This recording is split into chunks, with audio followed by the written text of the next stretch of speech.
তো আসসালামু আলাইকুম, কেমন আছেন সবাই? আশা করি সবাই ভালোই আছেন। তো আজকে একটা বিষয়ে কথা বলতে আসছি। আমি 2006 সাল থেকে ফুটবল খেলা দেখি আর কি, হ্যাঁ। আর 2010 সাল থেকে ফুটবল খেলা বোঝা শুরু করি। তো আমি তখন থেকেই আমি এই ফুটবল খেলার মধ্যে ঢুকছি লিওনেল মেসির মাধ্যমে। আমিও ছোটবেলা থেকে আমি মেসির অনেক বড় ফ্যান এবং আমি ছোট থেকে আর্জেন্টাইন সাপোর্ট করি। কিন্তু দিন দিন জিনিসটা এই আর্জেন্টাইন টিমটা সাপোর্ট করা আর মেসির সাপোর্টার হয়ে থাকাটা খুব মুশকিল হয়ে যেতেছে। তা আমি আমার সুস্থ মস্তিষ্কে সজ্ঞানে আজকে একটা কথা বলতে চাই।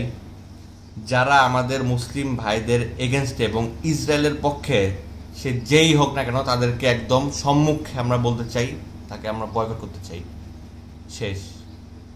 এটা আমার ফাইনাল কথা। আজকে থেকে আর্জেন্টাইন টিম এবং লিওনেল মেসিকে সম্পূর্ণভাবে আমি বয়কট করলাম। ধন্যবাদ।